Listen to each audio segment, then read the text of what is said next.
Jai Masters.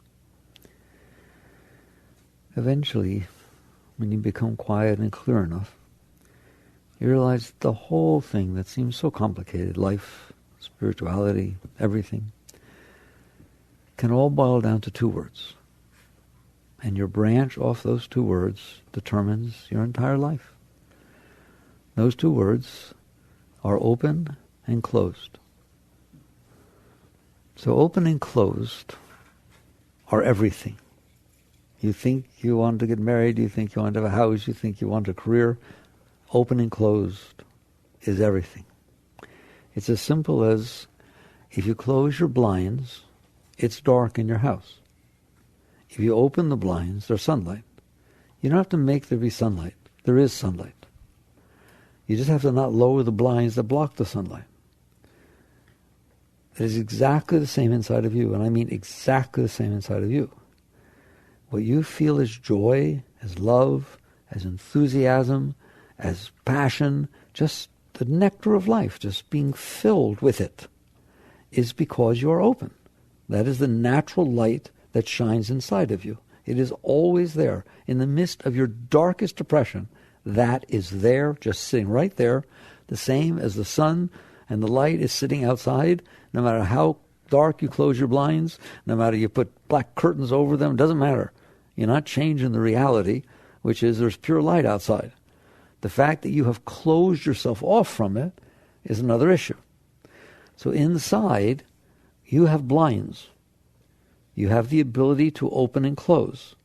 When you are open, you feel the love, you feel the joy, you feel the enthusiasm, you feel the excitement. You're on, you're sharp, you're in the zone, call it whatever you want.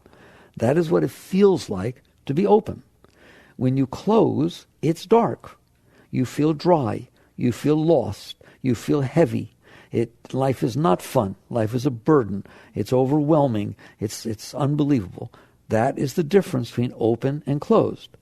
Believe it or not, that difference is not about what's happening outside of you. The difference is about what's happening inside of you. Because your light is inside. If you close off to it, you're not going to feel it. If you open to it, you're going to feel it. Now, I'm going to explain to you that as radical as that may seem or sound, and it may sound philosophical to you, it's not. It's the absolute truth, and you know it. You've known it every day of your life. You didn't need me to tell it to you. What do you mean? You have noticed, without realizing it, but you've noticed it, that when certain things happen outside, they cause you to open. You feel open. You feel love. You feel safe, whatever word you want to use.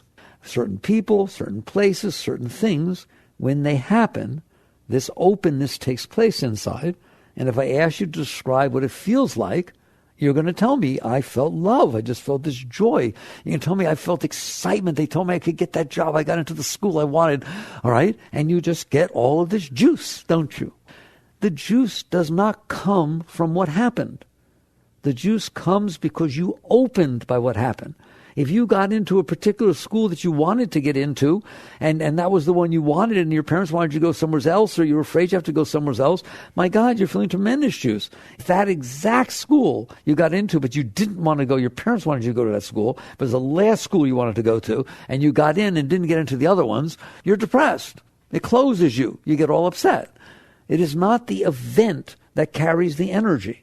It is the openness that happens to you because of the event that allows you to open. And when you open, you feel love, you feel joy, you feel enthusiasm, you feel excitement. And of course you love that. And then you make the decision to say, I love the school, I love this person, I love this job, I love that thing. If you say that, you're dead. Why? Because what it is that is happening outside will never stay, nor will your liking it stay. The more you get it, the less you care about it. It's called the law of diminishing returns. It's an economics law, all right? If they teach it to you in school, all right? The more you get it, the less you like it.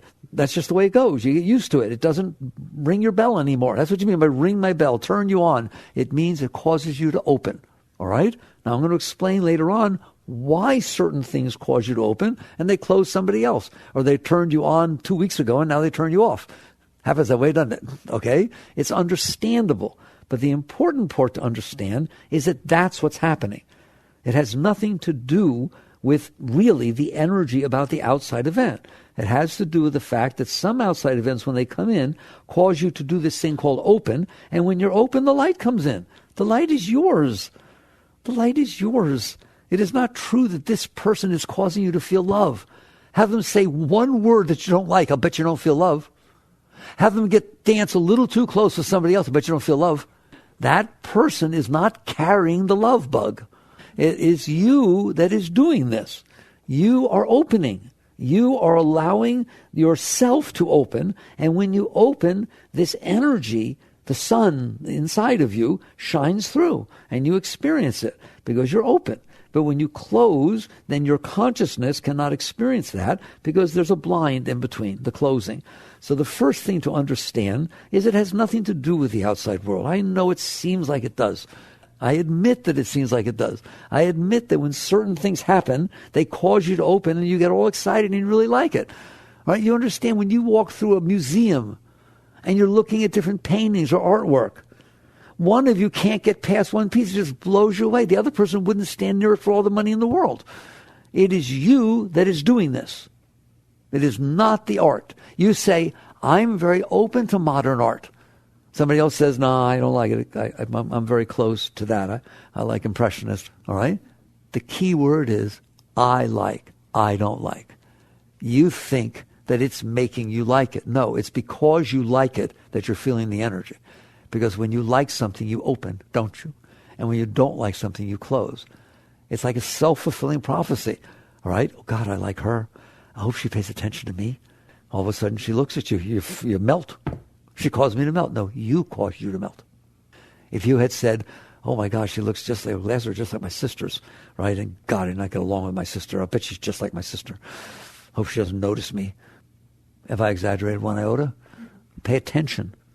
That's what's going on, but nobody will tell you that. What is going on is you are setting up the conditions in which you will open and the conditions in which you will close. You do it all the time. I don't like this. I like this. I hope this happens. I hope that doesn't happen.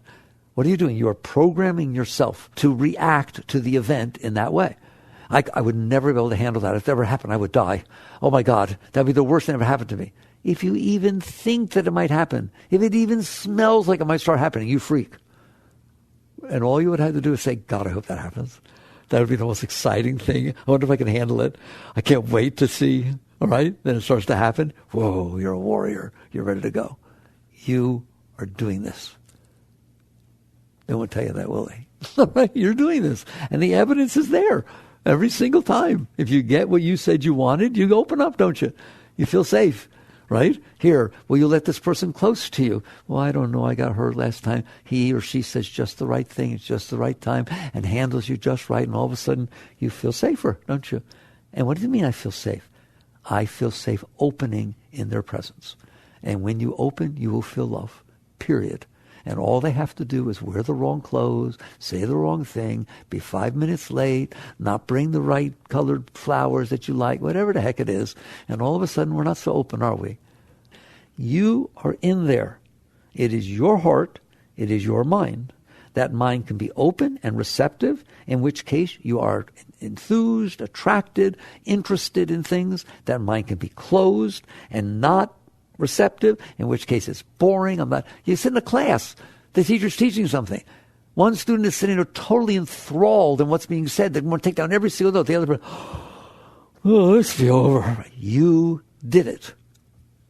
If you're not interested in what's going on, if your mind is closed to it, it's boring, it's terrible. And it's the same thing with your heart. If you feel safe, if you feel interested, if you feel open, then your heart opens and then you feel love. But it is that act of opening that causes love. It is not the event that is taking place outside. But it doesn't look that way. It looks like the event is making it happen. Now, because you look at it wrong, and that's the whole key right there. If you think the event, the person, place, or thing is making this happen, then you will devote your life to trying to make that stay, to trying to get that, to trying to keep that, to trying to possess that, to build your life around that, because you believe that this is the thing that made this happen inside of me. If you understand that your openness is dependent upon whether you're open or not, what it is you decided you liked or what you wanted. And then all of a sudden it happened and then you open. If you understand you're doing this, then you start working on yourself instead of working on everybody else. You start realizing, boy, it's nice when I open. God, do I feel a lot of love. Isn't that beautiful? I think I'll learn to open.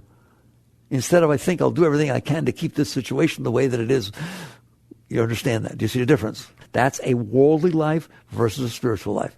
It has nothing to do with what's happening. It has to do with what you're doing about what's happening. So I guarantee you, if you always wanted something ever since you were little and you dreamt of it, but you didn't get to have it and so on, and all of a sudden it showed up in front of you, watch out. Your whole life will turn upside down. You'll go running. I don't care if you're married, you're not married anymore. And if you've got kids, you leave them. Shh. If hat opening happens and you feel all that love and joy, nobody's denying the love and joy and excitement and enthusiasm are beautiful. They are the nectar of life. They are the meaning of life. They are the essence of spirituality. That's not the question. The question is, do you run after and try to manipulate people, places, and things around you so that you can keep yourself open? Or do you practice yoga and the inner work, which is, I'm going to learn to open. I'm going to learn to open. Then by all means, share. Nobody's telling you what to do or not do. But if you're running after things because you think they'll keep you open, good luck. Because they have never, ever kept anybody open. Why? The very fact that you got it means you will get used to it. And the very fact that you start getting close to the job or the person or the kids or whatever it is, they start having their problems. That's just the nature of life. Things have edges. Things have problems. And so when you start to experience that kind of thing, you're not so open. It starts to become more normal, more everyday-ish. It's just real. I know you can make believe it's not happening, but it does. All right? It just is. Now, it doesn't have to happen. No, don't get me wrong. You can stay open all the time. You can have beautiful, beautiful, long-lasting things. Okay? But not if you think that outside object is what is causing me to experience this. Then you're going to have jealousy, insecurity, fear of loss. Of course you do. If I like something a lot and I think that you're the reason that I'm having it, you don't go nowhere without me knowing where you are. You understand that? It creates possessiveness. It creates need, doesn't it? By definition, it creates need. Why do we feel need? Guys, there is no need. You're carrying inside of you everything. It is the fact that you close that you don't experience it. But because you close and you don't experience it, and certain things outside help you to open, then you need those things. I need this person to feel love. I need this situation to feel secure. I need this to be right, and I need that not to happen. In essence, what you're saying is that makes me close, that makes me open, therefore I need that to happen, I don't need that to happen. Okay? There are no needs. There are no psychological, none. There are no psychological needs. Don't you dare let them tell you that. All right? You are whole and complete within yourself. If you close the blinds, there are a lot of needs. You need lights, you need electricity, you need someone to turn them on, you need something to do. All kinds of stuff needs to happen because you're living in the darkness. You open those blinds, there's light pouring in all the time. You're whole, you're complete. There it is. So that is what you need to understand about what's going on inside of you and your relationship to the outside world. You are the source of the love. Not anybody else, not anything else. You are the source of the enthusiasm for your job, not your job.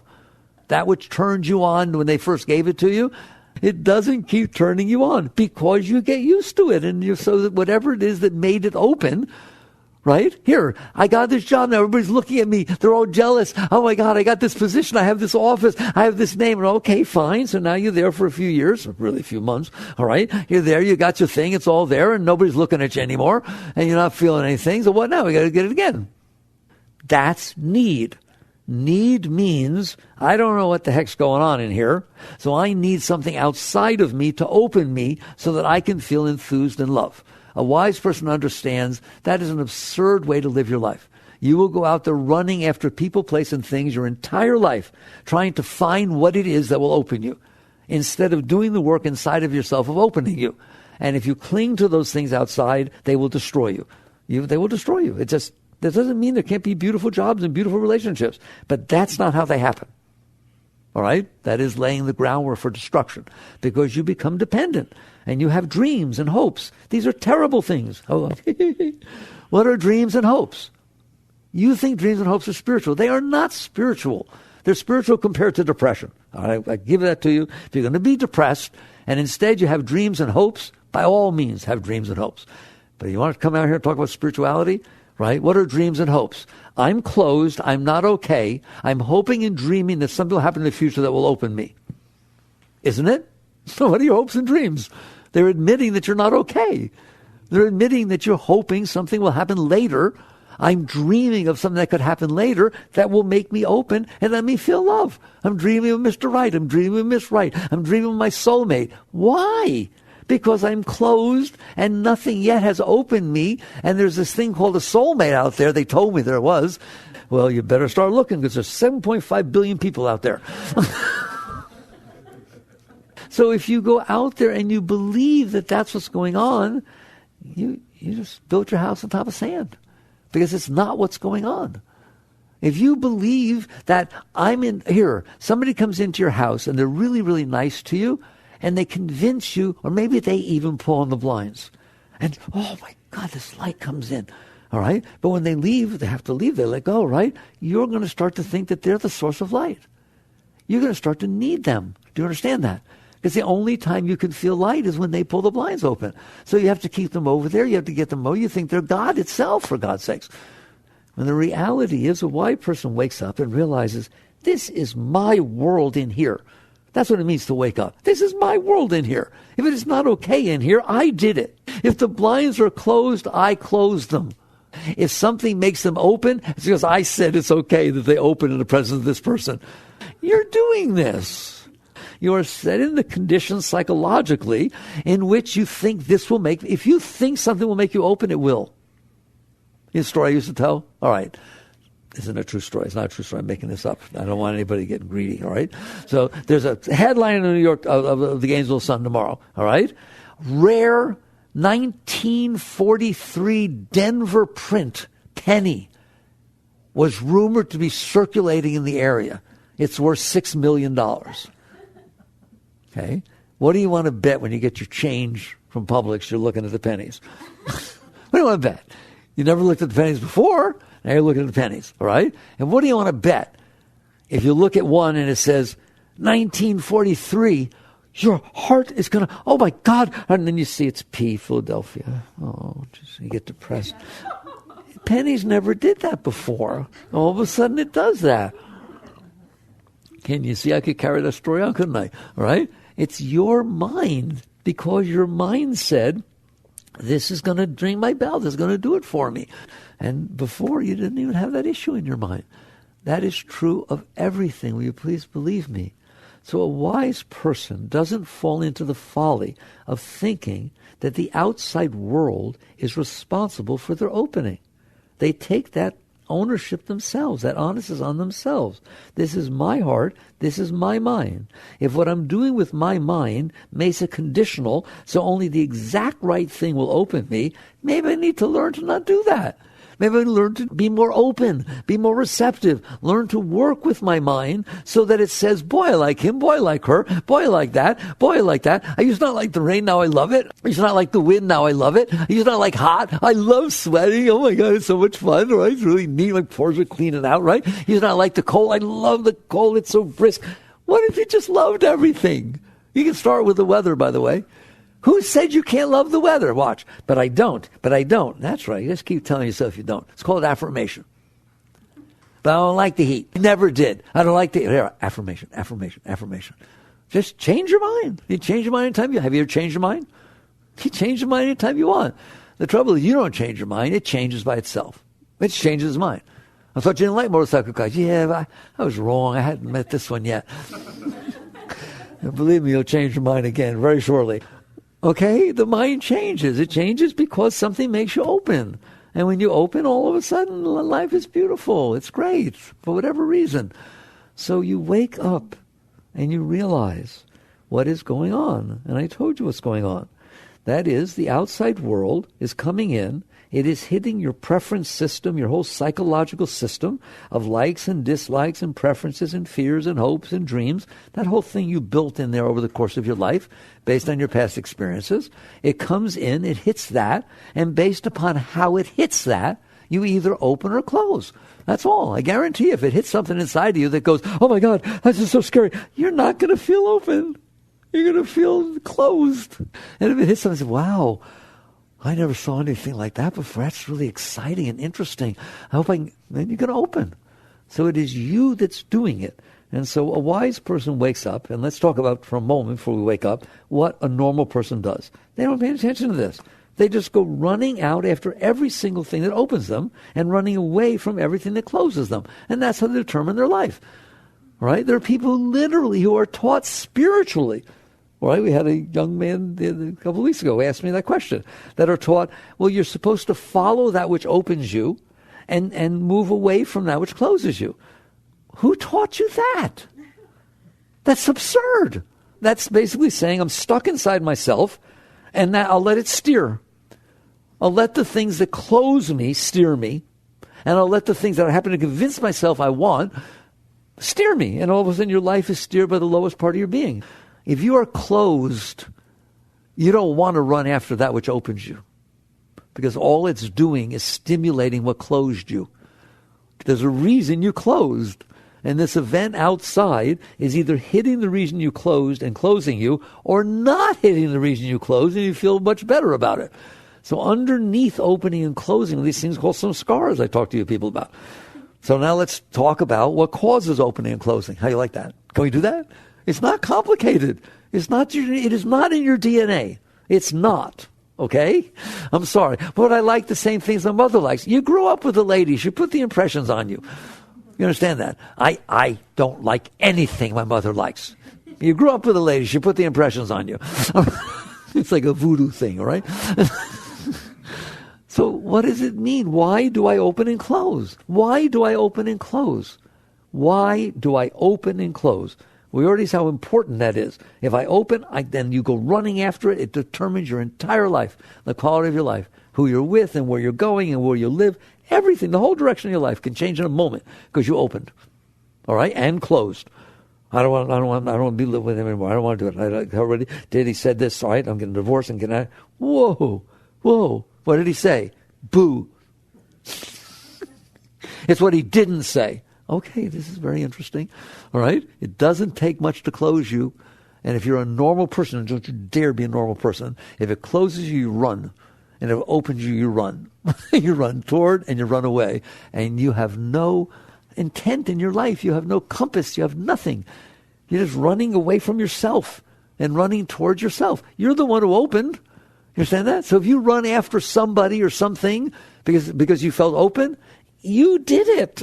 So you're running for, I don't know. All right, let's do it this way. Why do I open and close? And I don't know any one of you. I don't even want to know you. I can guarantee I know why you open and close. It is not complicated. You have had past experiences. Did I get that right? Okay, thought I did. You've had past experiences. And some of those experiences were pleasant. And some of those experiences were very much not pleasant. I guarantee you that the ones that were not pleasant, you suppressed. Typical Freudian stuff. You didn't want to experience it. You pushed it away inside of you. You did whatever you needed to get over it. I like the word get over it. See, you think getting over it is a great state. No. Letting it go is a great state. Getting over it means it's still there, underneath you. Look at our words. Aren't they neat? Right? I got over it. I worked that through, all right? Okay. It means basically I rationalized it, I suppressed it, I did a thing, so now I'm okay. It's still in there. How do you know? It comes up. It gets hit every once in a while. Can you talk about the subject nicely? No, I can't talk about it. Come on, there's subjects in there we start talking about, you start crying, don't you? Or start freaking out or getting angry okay? This stuff's still in there. That's all you need to see. This is so important. It's so deep. So when you store the stuff inside, it carries all of its energy of the event. So if it was uncomfortable, you have uncomfortableness stored inside of you. If anything happens that reminds you of that, abstractly or directly, it doesn't matter. It could be anything. It could be that your father died from smoking, and somebody, your boyfriend you just fell in love with, oh my God, your heart's so open, is going to take you on this special trip to the Smoky Mountains. That's the end of that relationship. That's all it would take. You understand that? You got enough stuff going on in there. The word itself triggers it, doesn't it? Come on, you live in there. Doesn't take much, does it? Something looks like your mother used to look at you. Trouble is, he's a man. He doesn't look at you like your mother used to look at you, right? You just have the way your mother used to look at you stored inside. And so now when an event takes place outside, even abstractly, like I said, anything, it's free association world, all right? All of a sudden it hits that thing.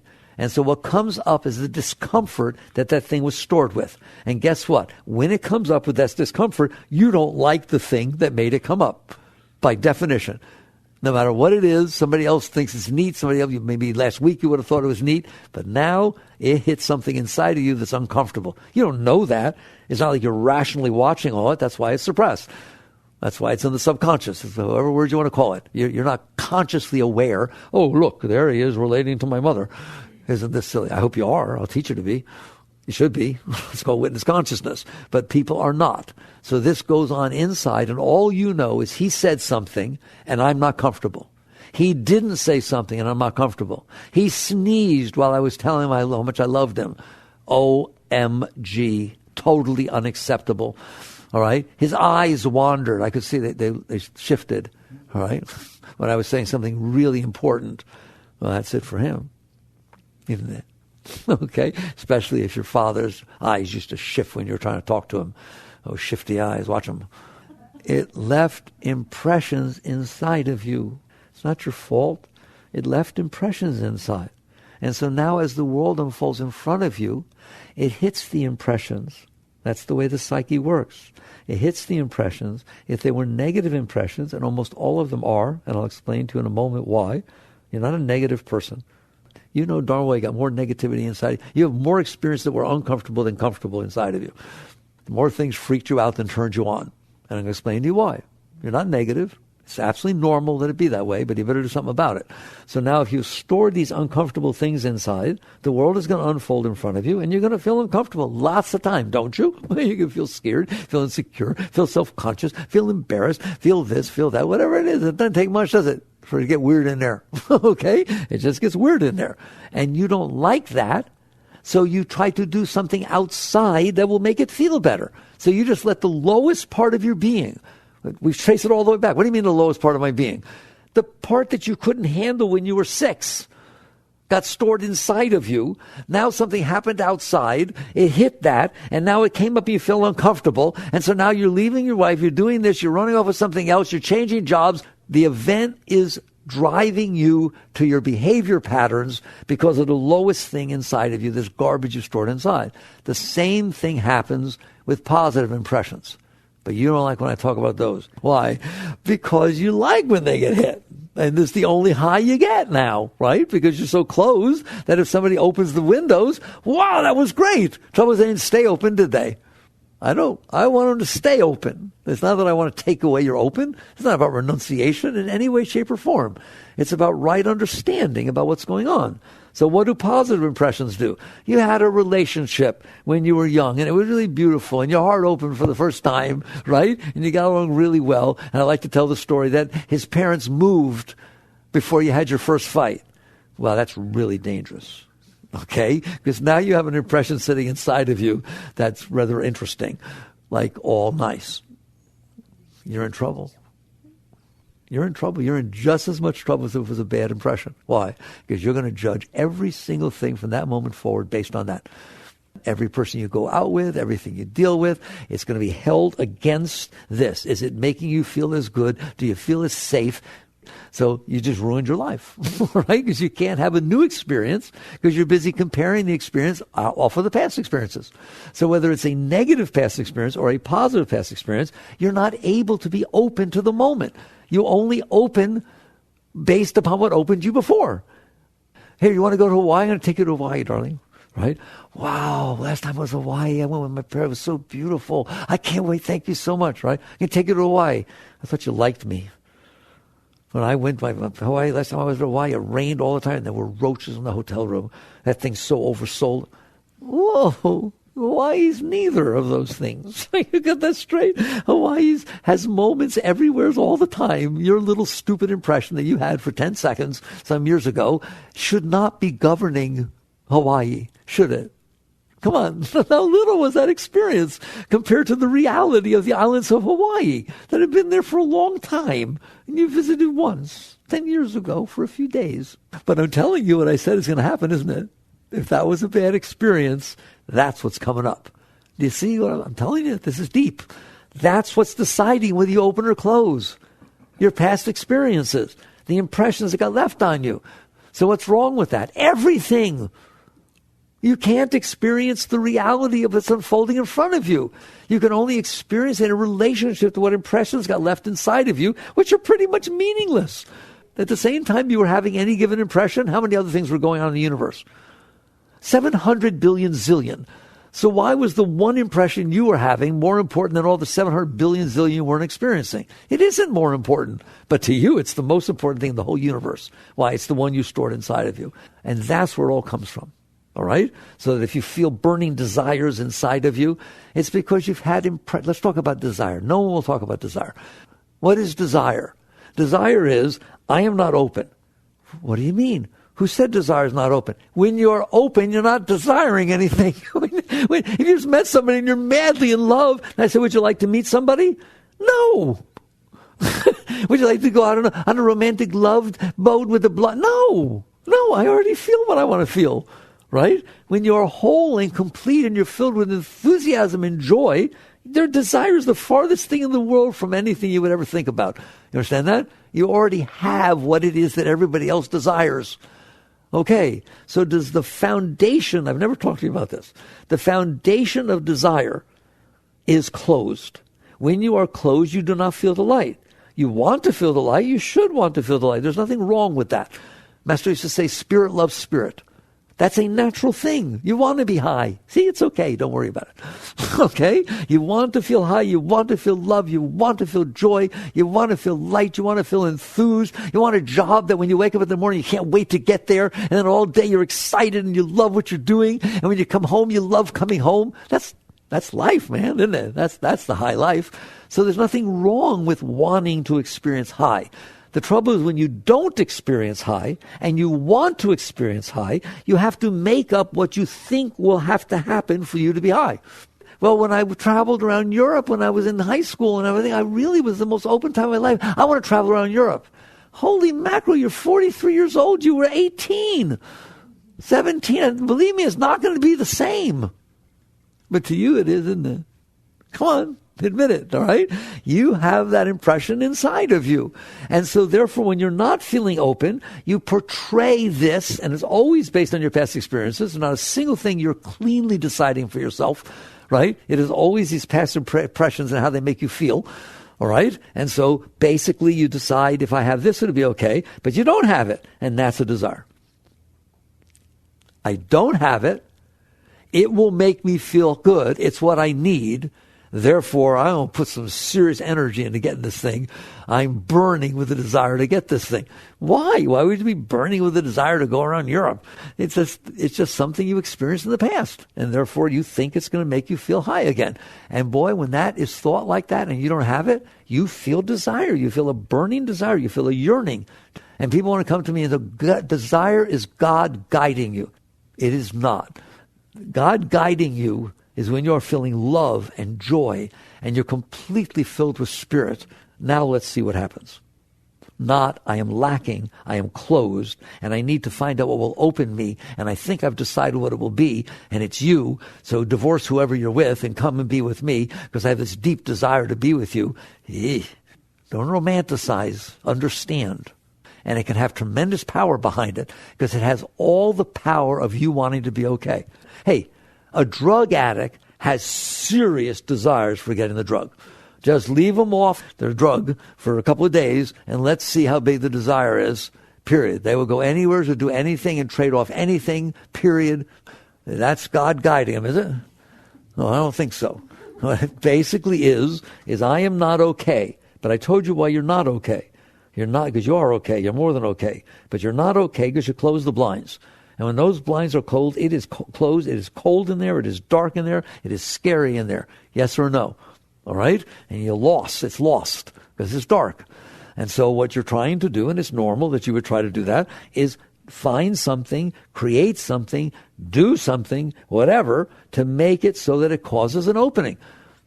Okay, that's one way to live your life. It's fine. It's how everyone else lives it. Don't feel funny about it. Okay? And no one, I told you one thing, I do not teach renunciation. I don't even understand how they got so lost to teach renunciation. Because what renunciation says is, I'm closed. This is what I believe will open me and give me the ring and do everything right, but I'm not going to go after it. You understand that? All right, that's not the path. That's not the path. It is not about renunciation, ever. It is about right understanding. It is about realizing I have a mess in here because I'm closed.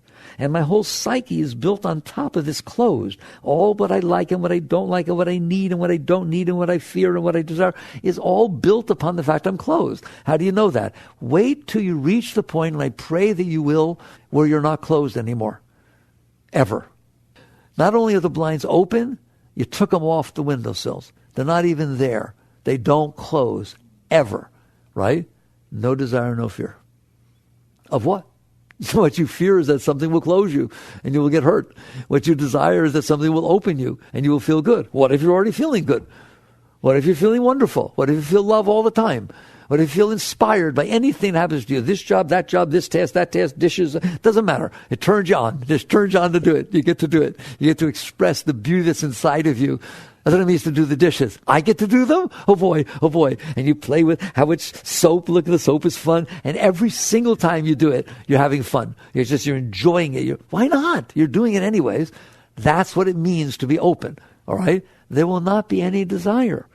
What would you desire? You already have everything you ever wanted going on inside of you. It's called fulfillment. So don't think contentment is a boring state. That people just misunderstand everything. He's a Buddhist. He's in a deep state of meditation. He's completely contented. He reached the state of deep contentment. Poor guy is missing life. He's not missing anything.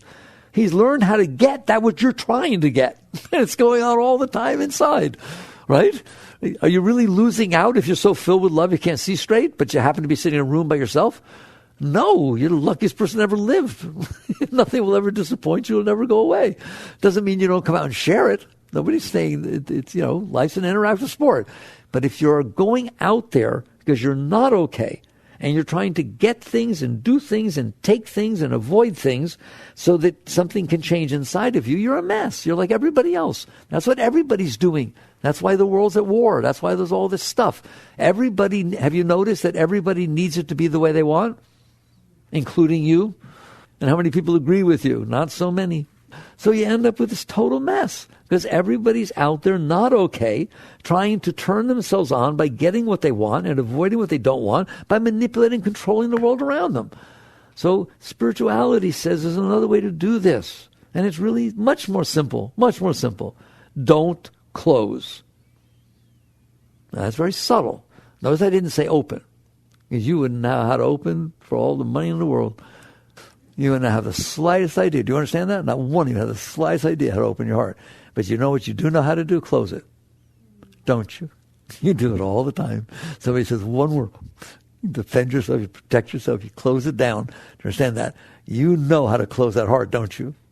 So it's two sides of the coin. One is opening, and the other is not closing.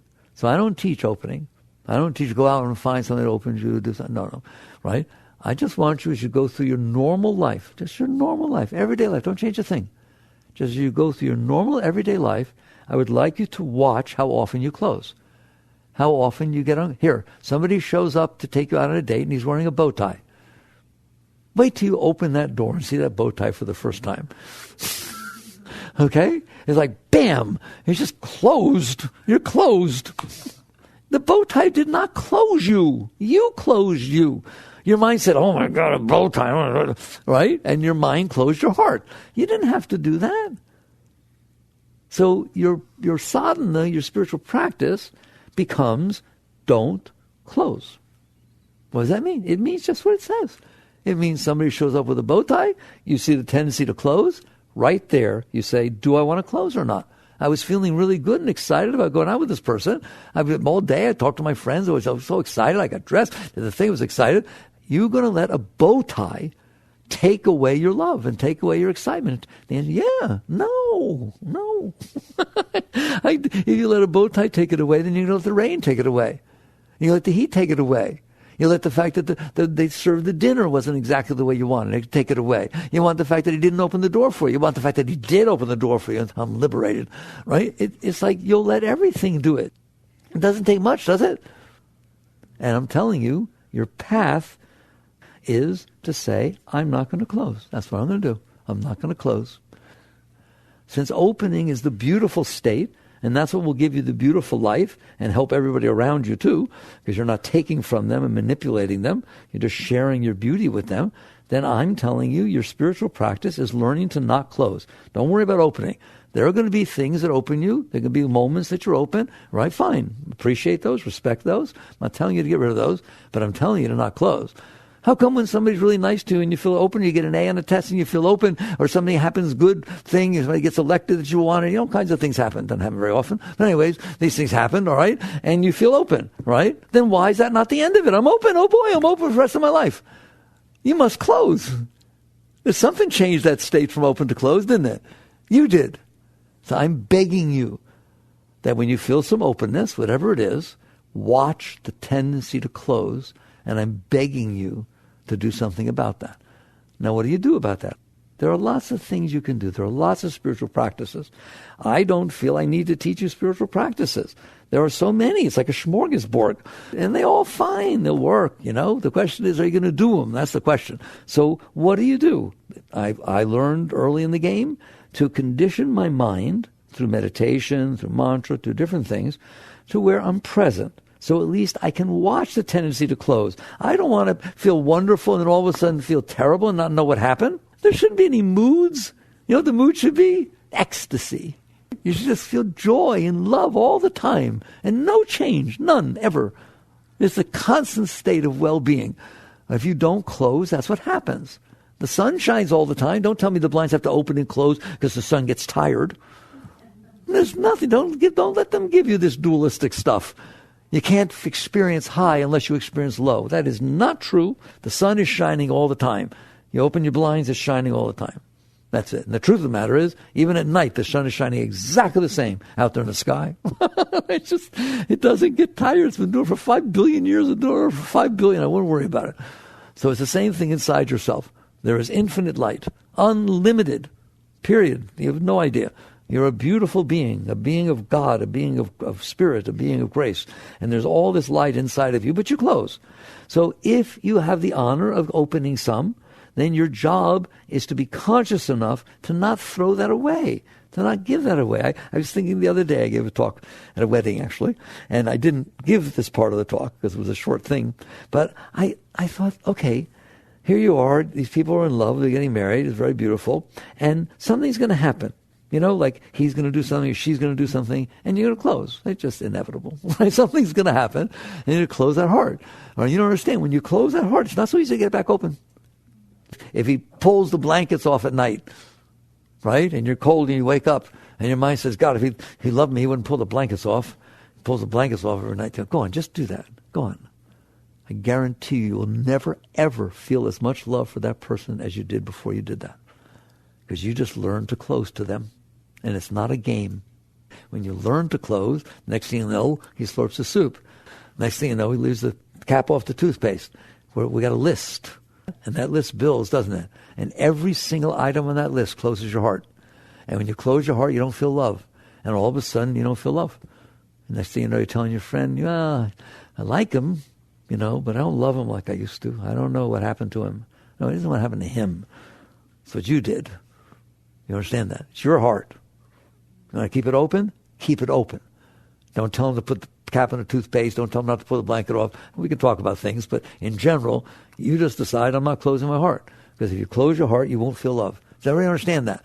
It's your responsibility. So what I was thinking, and I didn't use the analogy before, right? I was thinking, okay, you're driving around in the car, and your spouse or your significant person says something to you that hurts you a little bit. And it wasn't comfortable, all right? And so you close. That's what you do when things are not comfortable, don't you? All right? You close. When you close, you just gave up the love. You were all excited and giggling in the car before that got said. Now there's this heaviness. Come on, you old been there. There's this heaviness in the car because you closed your heart. You gave up something precious, didn't you? Come on, that's the preciousness of life. Is love, joy, enthusiasm, play. Let's say you had saved $1 million over 10, 20 years for your retirement, and somebody said to you something that hurt you. Would you take $1 million in cash and throw it out the window because they said something like that? Which one of you would do that? You just threw something more valuable than the $1 million out the window. The only thing the $1 million is for is it might be able to buy you something that made you feel good, right? You just threw away feeling good. You're just not paying attention, all right? Love, joy, enthusiasm are the most precious thing in life, right? You have a job. It turns you on until the boss criticizes you. You closed, didn't you? I used to like this before that idiot came in here and told me he didn't like what I did. You are the idiot. You're the one who threw away enthusiasm. You threw away love. You threw away joy. You threw away the nectar of life because somebody criticized you. Give me a break. Again, would you take $1 million of all of your savings and just throw it out the window from the top of the Empire State Building because your boss criticized you? No. There's not a chance in the world you would do that. You don't even know why I'm comparing that, right? Because you just threw away something more valuable than $1 million when you closed your heart. And so you start catching on that you have responsibility. You want to feel love? Don't close your heart. You want to feel joy? Don't close your heart. You want to feel enthusiasm? Don't close your heart. Ever. Now, you're not going to be able to do it ever, but let's just start with, you can eventually, but let's start doing the simple things. Don't close your heart over the weather. God, I was happy till I was this humid. I can't handle this. What are you doing? You just closed your heart over weather. Don't close your heart because you got a scratch on your car. Come here, look at it. I don't see it. Go look. Oh, I see. The sun has to hit a certain way. Yeah, it bugged me, man. I'm so proud of you. You just gave away everything for nothing. Stop it. So that becomes your spiritual path. That's a very high spiritual path. Do you understand that? Don't close your heart. Now, the trouble is you're not going to be able to do it. Why? Because you won't notice until you did it, till you're closed. You understand that? You'll be open, and then something will happen, you'll close, and then you'll come back, and you'll say, wow, right? You know, the Beatles song, right? Here comes the sun, right? It's been a long, cold, lonely winter. In other words, I'm opening up. It's starting to shine again. You'll come back, and you'll realize you're closed. And maybe a year later, a couple of years later. No.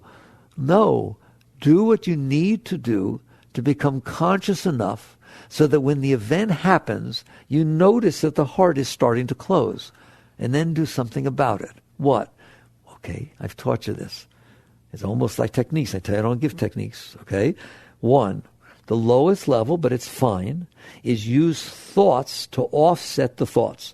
So, for example, he pulls the blankets off, okay? You wake up, it's cold. And the thoughts go, what's the right time to sleep with that blanket? And all of a sudden you start saying, it's so nice to have a man around the house.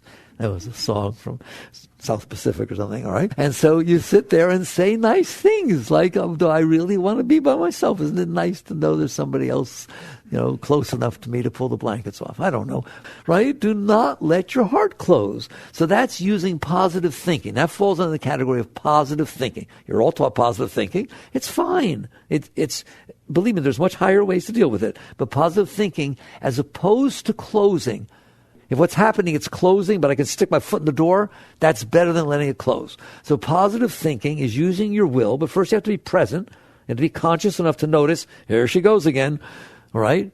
And do something to neutralize the mind, to put something more constructive or positive in there, so at least it doesn't close as much.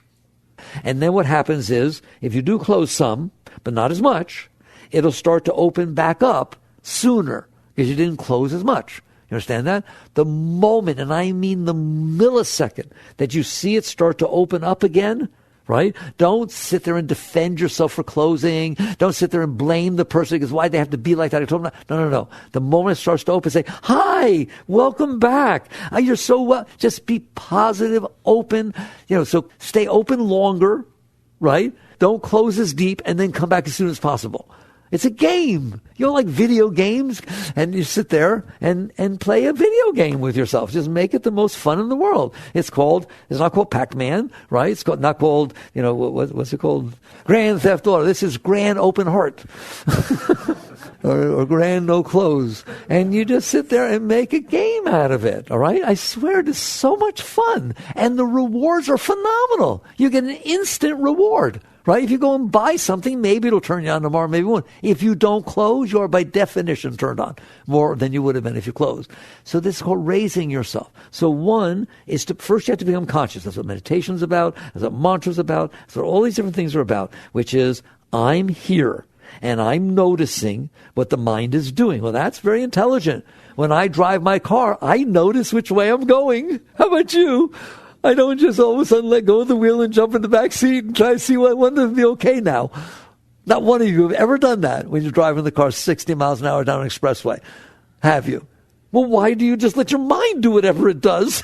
No one's watching, no one's paying attention. All of a sudden it's out there blaming somebody for something or thinking about something that happened 10 years ago, getting all depressed, right or wrong, right? Next thing you know, you start watching your mind. It's destroying your life.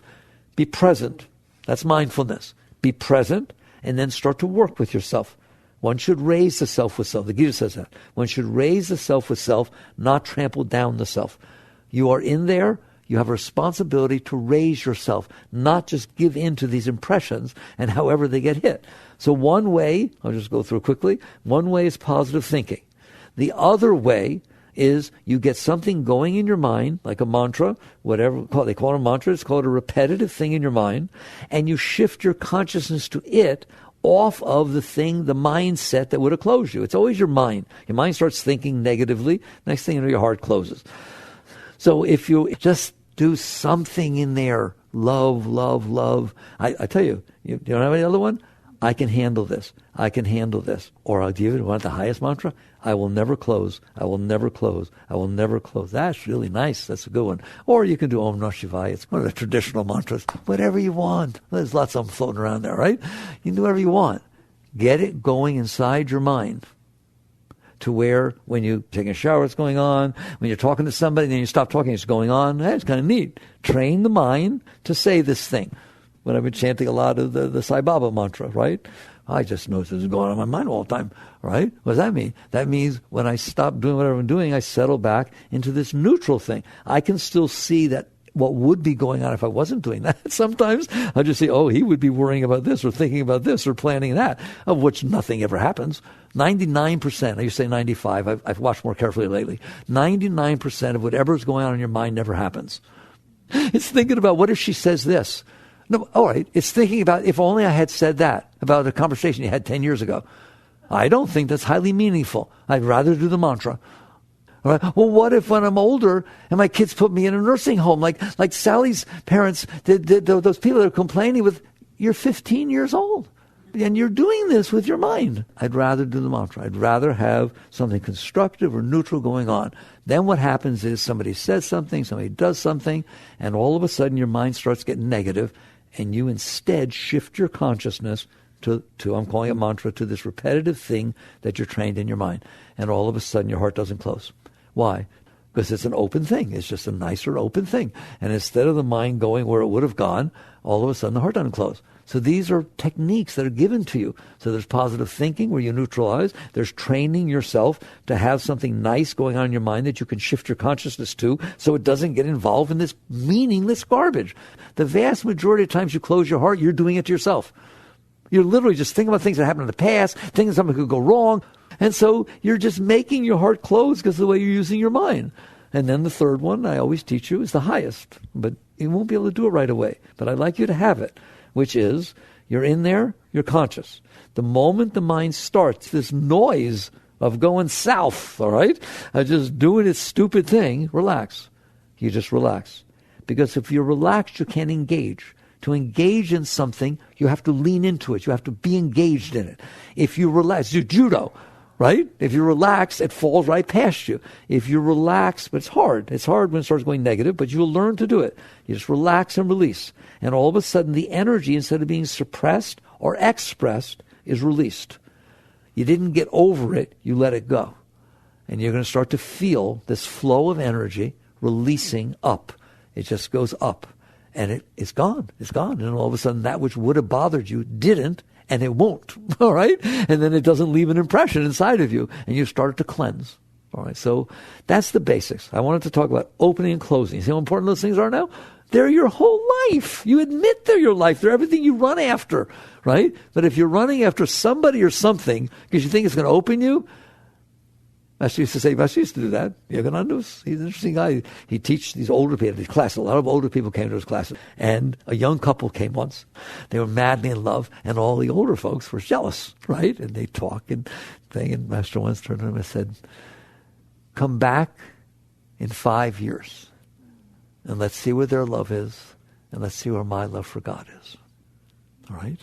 The love that goes on inside, because you let go of the garbage that's closing you, will never betray you. It will never change. There is no divorce. There are no arguments. There's just love.